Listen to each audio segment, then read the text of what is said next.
Alors,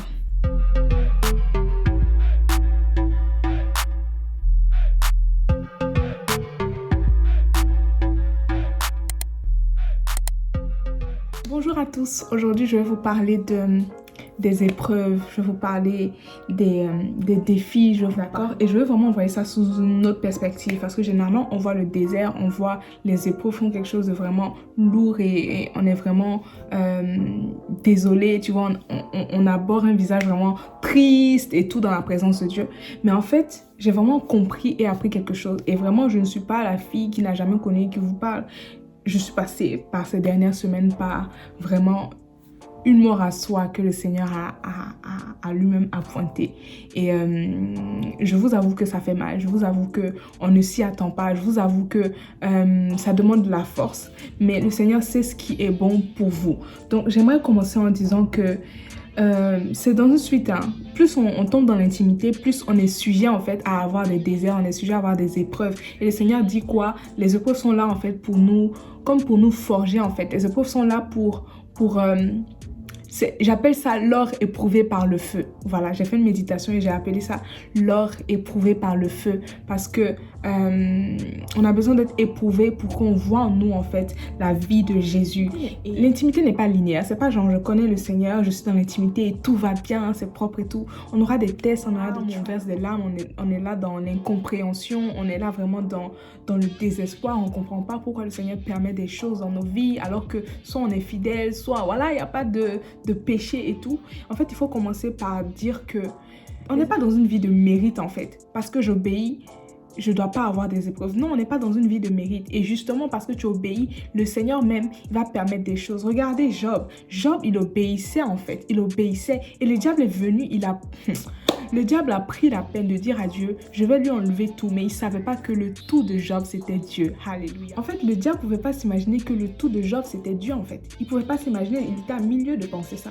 Et en fait, il faut que vous sachiez que ce par quoi vous passez, quel que soit combien ça a l'air incompréhensible, comme humainement parlant, c'est difficile, que le Seigneur sait ce qu'il fait. Le Seigneur sait que vous avez les épaules pour. Le Seigneur sait que vraiment, vous pouvez en fait passer par cela. Il dit dans la parole de Dieu que toute épreuve en fait n'est pas là je paraphrase hein, et je donne le verset. Toute épreuve n'est pas là en fait pour nous faire tomber. Toute épreuve en fait est là pour éprouver comme notre fidélité, tu vois. Et si le Seigneur permet ça, il permet aussi une porte pour s'en sortir. Donc, il faut en fait avoir confiance en Dieu. Une confiance, pas seulement quand tout va bien. Une confiance qui est là pour dire que, Seigneur, quand tout va bien, tu es avec moi. Si tu permets que je passe par cela, tu sais pourquoi je passe par cela. Donc, Seigneur, vraiment, viens m'aider et avoir un cœur qui se réjouit. C'est difficile de dire un cœur qui se réjouit parce que c'est incohérent. Je ne vais pas bien, il faut que je me réjouisse. Mais se réjouir, en fait, c'est quoi se réjouir? Se réjouir, c'est pas être en train de rigoler. Non, se réjouir, c'est quoi? Se réjouir, c'est dire en fait, je te fais confiance et quel que soit ce par quoi je passe, que je comprenne ou que je ne comprenne pas, que ça aille ou que ça n'aille pas, je te fais confiance et mon cœur est dans la paix. Tu vois, se réjouir, c'est de dire un jour ça ira, je ne sais pas pourquoi je passe par là, mais un jour ça ira. Regardez, Job, Dieu a multiplié en fait tout ce qu'il avait, alors qu'il avait beaucoup de choses, mais Dieu a multiplié. Donc il était dans l'abondance, mais quand ça s'est passé, il était dans la surabondance. Donc vraiment, il faut vraiment faire confiance au Seigneur lorsqu'il nous fait passer par des tests and trials. Ces épreuves, en fait, j'ai noté 3 choses. Après, il peut y avoir plusieurs choses. Donc, c'est pour ça que je vous attends en commentaire pour me dire ce que vous pensez par rapport à cela. Mais moi, j'ai noté 3 choses. Ces épreuves sont là pour ne pas qu'on s'enorgueillisse. Ces épreuves sont là pour ne pas qu'on reste dans notre confort parce que le confort ne fait pas grandir, en fait. Le confort ne fait pas évoluer. Et en fait, le Seigneur ne veut pas qu'on l'oublie.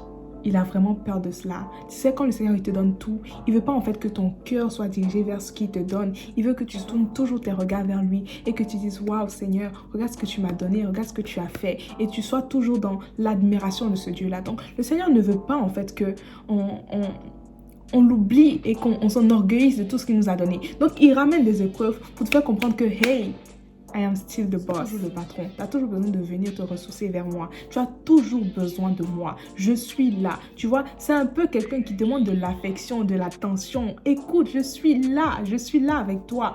Et Le Seigneur a besoin de notre cœur. Notre cœur doit être confiant. Et la confiance, c'est trop facile si elle est seulement là, uniquement là, lorsque tout va bien en fait. Si elle est là seulement quand tout va bien, oui, c'est une confiance, mais j'ai besoin d'aller plus loin. J'ai besoin d'aller plus loin. J'ai besoin de connaître ton cœur. Est-ce que quand tu marches avec moi, tu es serein en fait, tu vois? Dans une des vidéos, je vous avais donné un exemple où il y avait une petite fille en fait qui était avec un grand général. Je crois que c'est dans la vidéo Confiance en soi.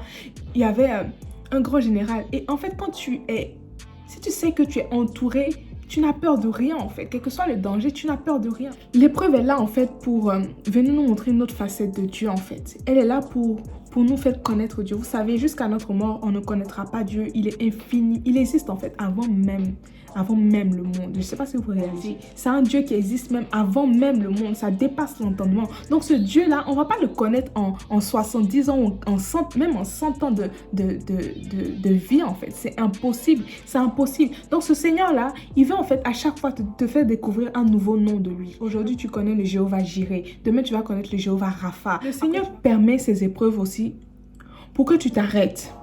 Comme ça dit ici, arrête-toi et dis à ton âme qu'il est Dieu. C'est-à-dire, arrête-toi un moment. Tu vois, tu cours trop entre les conférences, tu cours trop entre aller chanter dans des églises, tu cours trop entre aller prier avec des gens, d'accord. Arrête-toi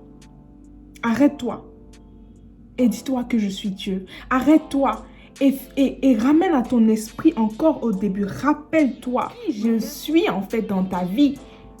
Tu vois, c'est le moment en fait généralement dans les épreuves de faire le bilan, de dire ah Seigneur, qu'est-ce que tu veux m'apprendre? Parce que tout ce que le Seigneur permet, c'est pour nous emmener dans une autre gloire en fait. Vous avez vu, de gloire en gloire, on va de gloire en gloire, d'échelon en échelon. On est là pour grandir, on est là pour prospérer, on est là pour, tu vois. Donc en fait, il a besoin en fait que tu dises donc de ton cœur, Seigneur, si tu permets ça, c'est pour quelque chose. On est là pourquoi? On est dans cette phase pourquoi? Tu veux m'apprendre quoi? Etc. Et le Seigneur il te dit mort à soi.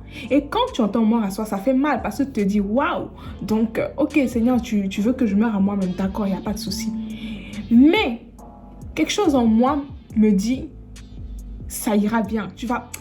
Tu n'as pas idée de comment ça ira bien. Pourquoi? Je ne sais pas encore la suite, je n'ai pas encore tous les paramètres, mais je crois en mon Dieu qui dit j'ai des plans de bonheur et non de malheur pour ma fille en fait. Tu vois, j'ai des gens, même moi je ne peux jamais y penser en fait, tu vois. Et même ce que je vais penser, il ira au-delà de ce que je pense ou j'imagine. Donc t'imagines, le Dieu en fait, quand il nous fait passer par des tests and trials, c'est pour briser un peu de nous et pour nous donner un peu de lui. Que Jésus croisse et que nous diminuons. Et chaque fois que tu fais cette prière, Seigneur, crois en moi, bah, il va venir casser quelque chose en toi pour venir donner un peu de lui en fait, pour que tu grandisses à la stature parfaite de Christ, tu vois. Donc, le verset qui dit dans Osée 2,16, le Seigneur attire son peuple à son désert pour parler à son cœur. Et en fait, on a toujours besoin, quel que soit le niveau de consécration, le niveau dans le ministère, combien d'enfants spirituels ou combien de quoi qu'on a, il faut en fait savoir être aussi humble pour savoir que qu'importe, on est toujours enfant de Dieu et Dieu a toujours besoin. Nous avons toujours aussi besoin.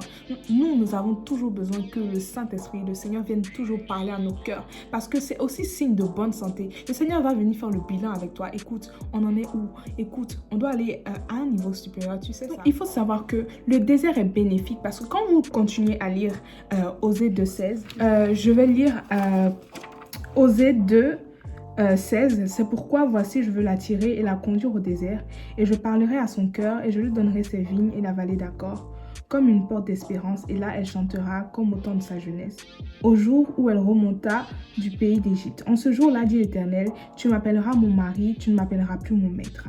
J'ôterai de sa bouche les noms de Baal afin qu'on ne les mentionne plus par leur nom. En ce jour, je traiterai pour eux une alliance avec les bêtes des champs, les oiseaux du ciel et les reptiles de la terre. Je briserai dans le pays l'arc, etc. Donc, vous voyez un peu, il a dit... Je parlerai à son cœur, je lui donnerai ses vignes. En fait, c'est dans le désert que le Seigneur restaure ce qui est à toi. Vous voyez aussi qu'il dit, tu ne m'appelleras plus mon maître, tu m'appelleras mon fiancé. Il y a une dimension où souvent le Seigneur veut te faire passer d'intime à épouse. Il y a plusieurs étapes. Tu es enfant de Dieu, on est tous enfants de Dieu. Mais il a besoin de te faire passer de ami de Dieu, intime de Dieu, épouse de Christ. On change toujours de dimension et on doit aller de gloire en gloire. Donc, il y a une évolution à avoir. Donc, le Seigneur va venir te parler pour te faire comprendre que, hey, je vais changer l'identité. Là, ici, tu ne m'appelleras plus mon maître. Quand j'ai médité cela, j'ai dit, mais mon maître, c'est vraiment une relation de serviteur et tout. Mais je t'appelle mon fiancé, c'est une dimension plus intime, en fait. C'est genre, mon maître, je sais pas tout de lui. Mon maître, je travaille pour lui, il me donne des ordres et je fais. Mon fiancé, je sais, mon fiancé, mon mari, je sais tout de lui, en fait. Il fait partie de moi. On sait que, il y a des choses que je sais que la servante ne saura pas, tu vois. Et c'est vraiment dans ce but-là, en fait. Le Seigneur, quand il emmène les épreuves, il faut que tu partes voir au-delà de ça. On n'a pas lieu de calculer, de commencer à réfléchir. Waouh, ok, je vais être grand et tout. Non, c'est de te dire, s'il permet, il y a une raison. S'il permet, si mon Dieu permet cela, il y a une raison. Si mon Dieu permet que toutes ces choses m'arrivent aujourd'hui, il y a une raison. Mon Dieu n'est pas sadique. Mon Dieu est un père. Il m'aime, en fait. Waouh, il dit qu'il a des plans de bonheur et non de malheur. Mais il dit aussi que le prêtre est là pour venir, en fait, à rallumer ce feu-là qui a tendance à s'éteindre dans le vif. Tu sais, quand tu es trop occupé à faire des choses, souvent même pour le Seigneur, tu perds en fait l'intimité. Tu perds en fait. Souvent, même il y a des gens qui passent plus même dans leur moment d'intimité. Il y a des personnes, ils ont commencé en disant, ouais, chaque tel moment, je prends un part, je parle avec le Seigneur. Mais ils sont maintenant tellement occupés. Ils sont tellement occupés à parler avec des sœurs, à prier avec des sœurs et tout, qu'ils zappent leur moment d'intimité. Le Seigneur vient et il arrête tout ça. Il dit, hey, stop! And know that I am God.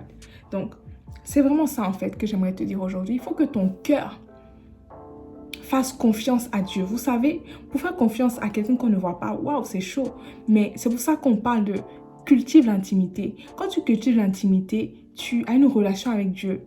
Et personne ne peut te dire que Dieu n'existe pas, tu vois. Moi, personne ne peut me dire que Dieu n'existe pas. Parce qu'il y a des choses que j'ai expérimentées toute seule, que j'ai vues de mes propres yeux. C'est impossible que ce soit le hasard, en fait, tu vois. Donc, il faut avoir une intimité, quelque chose qui t'accroche, qui fait que tu sais pourquoi tu parles de ce Dieu. Tu sais pourquoi tu parles de cela, en fait. Tu n'es pas en train de parler de ça dans le vide. Tu sais de quoi tu parles. Et parce que tu sais de quoi tu parles, même dans l'épreuve, lorsque ça n'ira pas, etc., Dieu, tu lui fais tellement confiance. Tu as tellement ton cœur dans son cœur que même si aujourd'hui c'est inconfortable, même si aujourd'hui ça n'a pas l'air d'aller, bah le Seigneur, il va te donner quelque chose qui va tellement, ça va essuyer tes larmes et fais confiance au Seigneur. Vraiment, je prie que tu fasses confiance au Seigneur. Je prie que là où tu es, si tu passes par des tests and trials, tu fasses confiance au Seigneur. Tu lui dises, waouh Seigneur Jésus, j'ai compris que tu n'es pas en fait en train d'envoyer ça pour mon malheur. Je sais que c'est difficile, c'est inconfortable, ça me demande beaucoup, ça me demande de mourir à moi-même, à ce que j'aime ou ce que je n'aime pas. Mais Seigneur, je te fais confiance, je te fais confiance.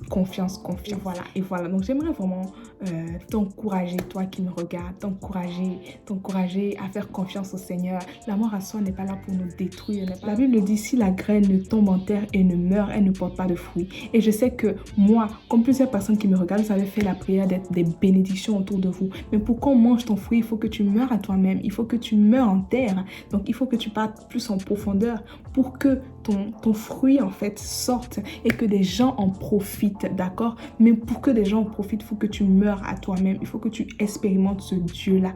Donc, voilà, vraiment, j'espère que cette vidéo va encourager quelqu'un, va bénir quelqu'un.